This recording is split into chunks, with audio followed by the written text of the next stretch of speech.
Hashtag my boss and I survived a plane crash. Then her company paid me to keep our 4 days in the secret. The mountain air burned my lungs as I pressed my back against a pine tree, watching her sleep by our makeshift fire. CEO Elaine Foster, the woman whose approval I desperately sought for 3 years, now depended on me to keep her alive. 4 days ago, we'd been strangers who happened to share an office building.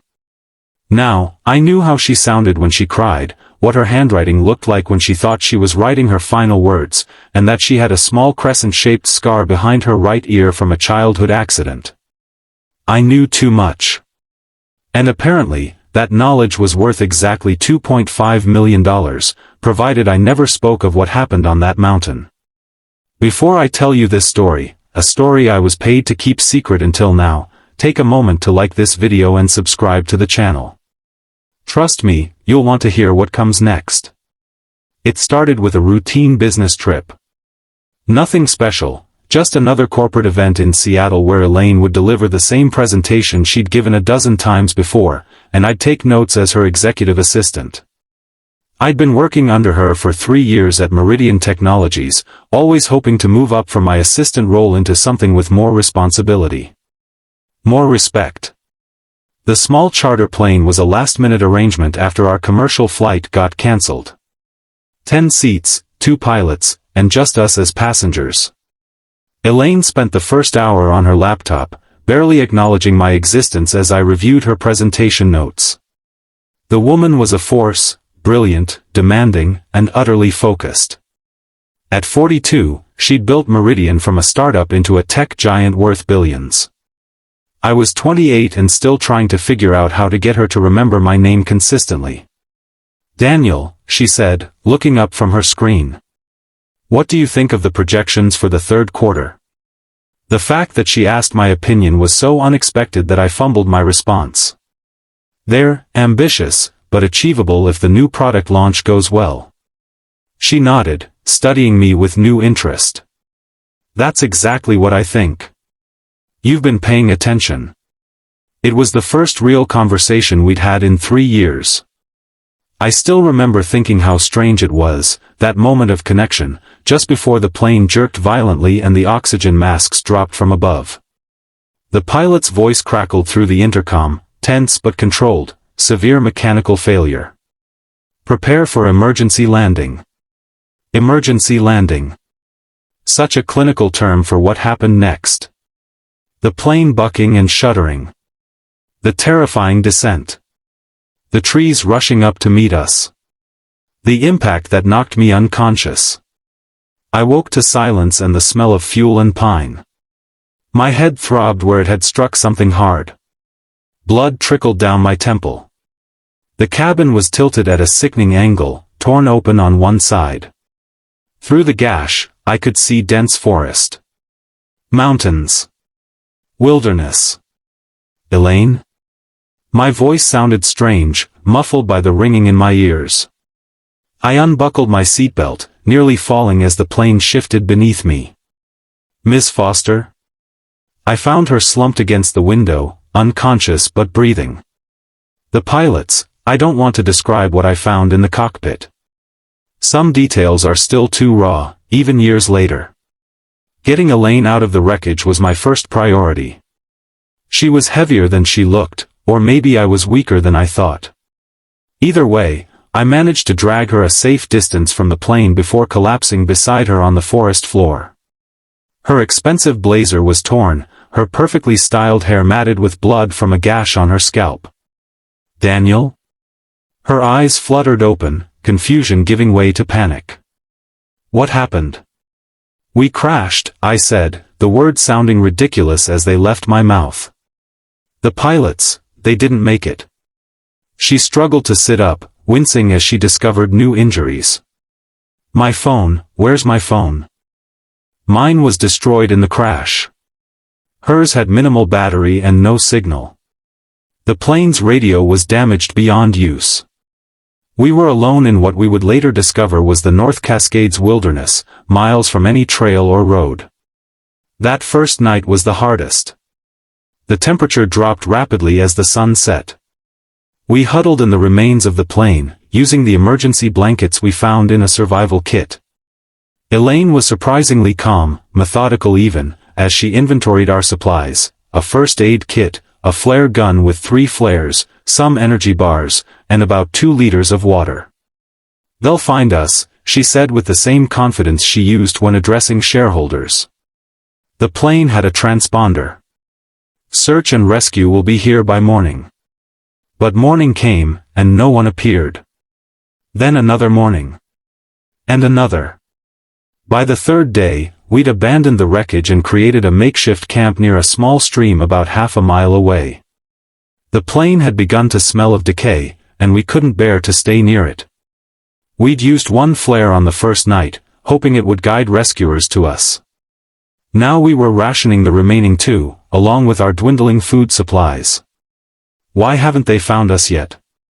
Elaine asked on that 3rd night, her voice smaller than I'd ever heard it. We sat beside our tiny fire, both of us filthy, hungry, and increasingly desperate. "Maybe the transponder was damaged in the crash," I suggested. "Or maybe the mountains are interfering with the signal." She nodded, staring into the flames. "I've been thinking about my daughter," she said after a long silence. "She's at college in Boston. We had a fight before I left. Something stupid about her changing her major again." Her voice caught. "What if that's the last conversation we ever have?" I didn't know what to say. In 3 years, I'd never heard her mention a daughter.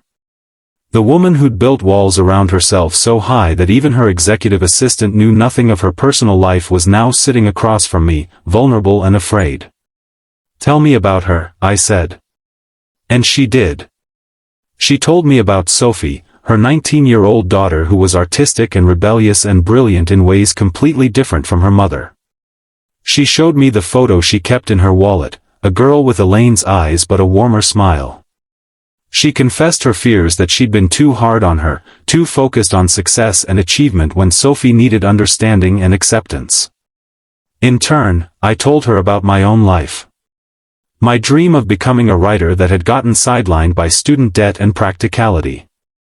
My elderly father in a nursing home back in Portland. The novel I'd been working on for years but was too afraid to finish. "Why?" she asked. "Why afraid?" "Because what if I pour everything into it and it's not good enough? What if I'm not good enough?" She considered this, then said something I'll never forget: "The only real failure is the one you don't learn from. Everything else is just a step on the path." It was surreal, lying on hard ground, stars visible through the trees above us, having a heart-to-heart with the woman I'd fetched coffee for 3 years without ever really knowing. On the 4th day, Elaine's condition worsened. The gash on her head had become infected despite our best efforts with the first aid kit. She developed a fever, drifting in and out of consciousness. I used our last clean cloth to bathe her forehead with cool water from the stream, terrified by how quickly she was declining. "Daniel," she murmured during a lucid moment, her hand gripping mine with surprising strength. "If I don't make it." "Don't say that," I interrupted. "You're going to be fine." She shook her head, wincing at the movement. "Listen to me. If I don't make it, but you do, I want you to tell Sophie something. Tell her I'm sorry for trying to make her into a version of me instead of letting her be herself. Tell her I'm proud of her, exactly as she is." I promised I would, though the thought of returning without Elaine filled me with dread. That night, as her fever peaked, she asked for paper. All I had was a small notebook I kept in my jacket pocket. She wrote pages of fevered thoughts, instructions for her company, words for her daughter, reflections on a life she feared was ending. I watched her write until she couldn't anymore, then took the pen from her trembling fingers. "Rest," I told her. "I'll keep watch." In the darkness, with Elaine's labored breathing beside me, I made a decision. At first light, I would leave her with our remaining supplies and try to find help. It was risky, I could get lost, injured, or worse. But staying meant watching her die slowly, and I couldn't bear that. I was preparing a pack with our last energy bar and water bottle when I heard it, the distant thump of helicopter blades. Frantic, I grabbed our last flare and ran to a small clearing, firing it into the dawn sky and waving my arms like a madman until my shoulders burned. The helicopter spotted us. 2 rescue workers rappelled down while the pilot hovered above the trees.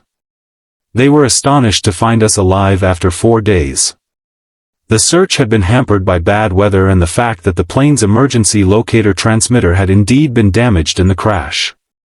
Elaine was loaded into a rescue basket first, barely conscious but still gripping the notebook with her final thoughts.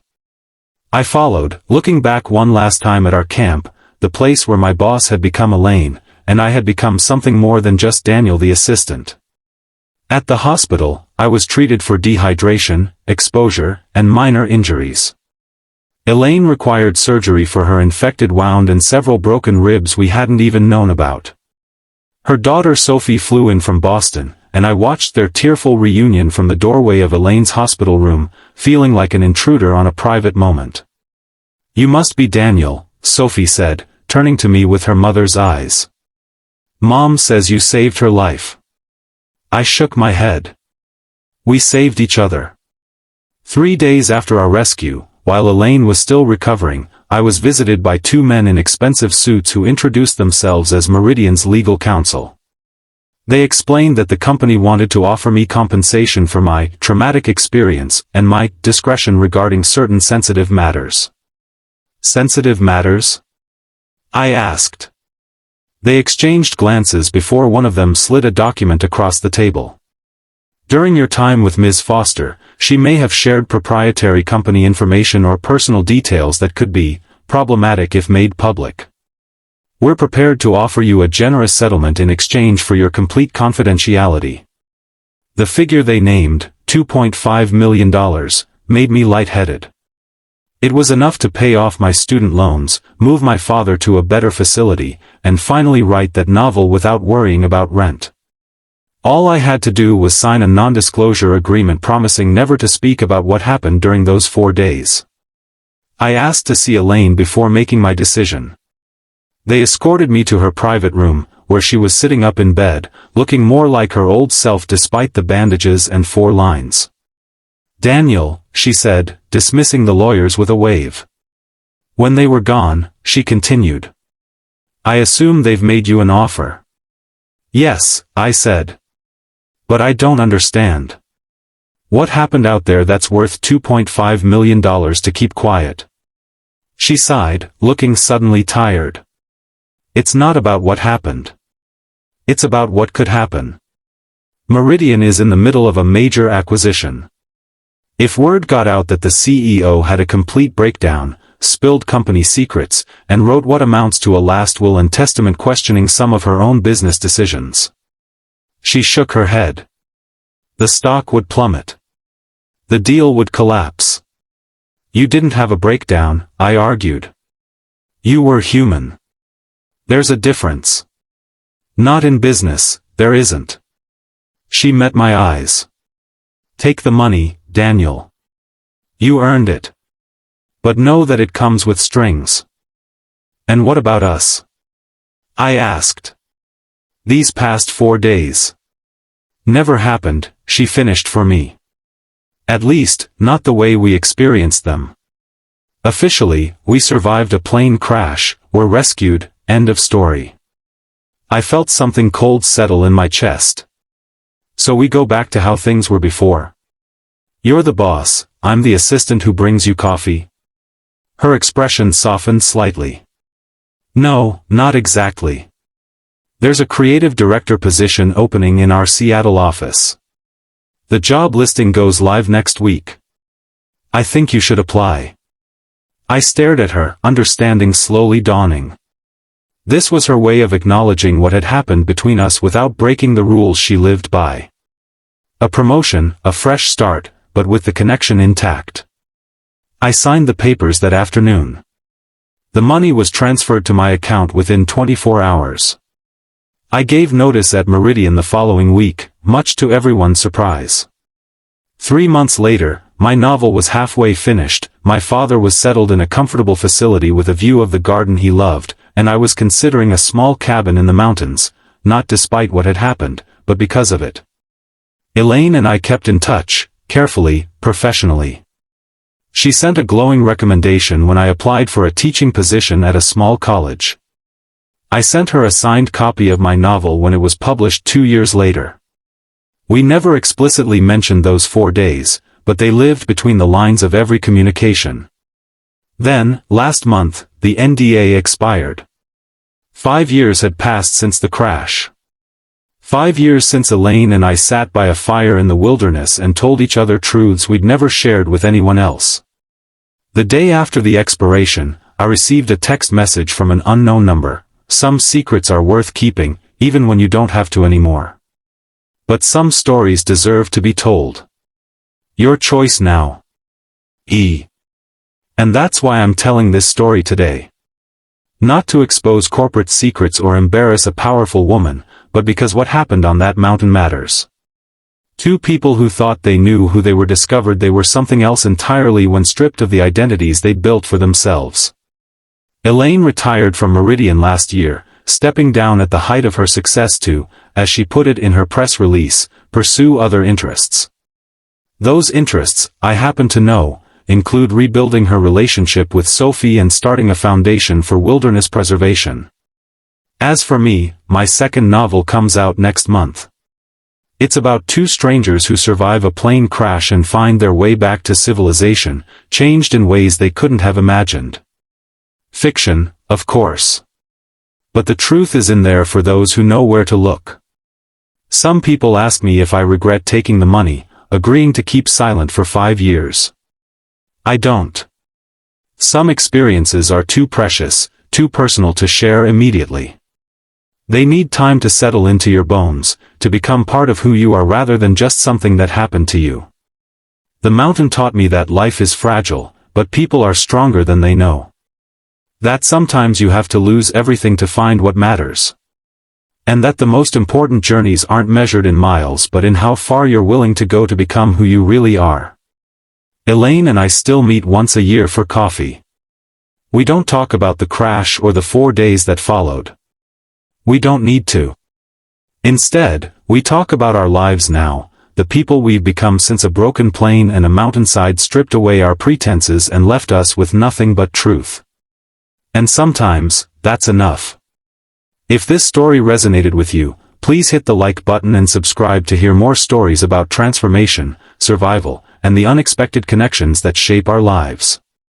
Remember, the most powerful journeys aren't always the ones you plan, they're the ones that find you when you least expect them.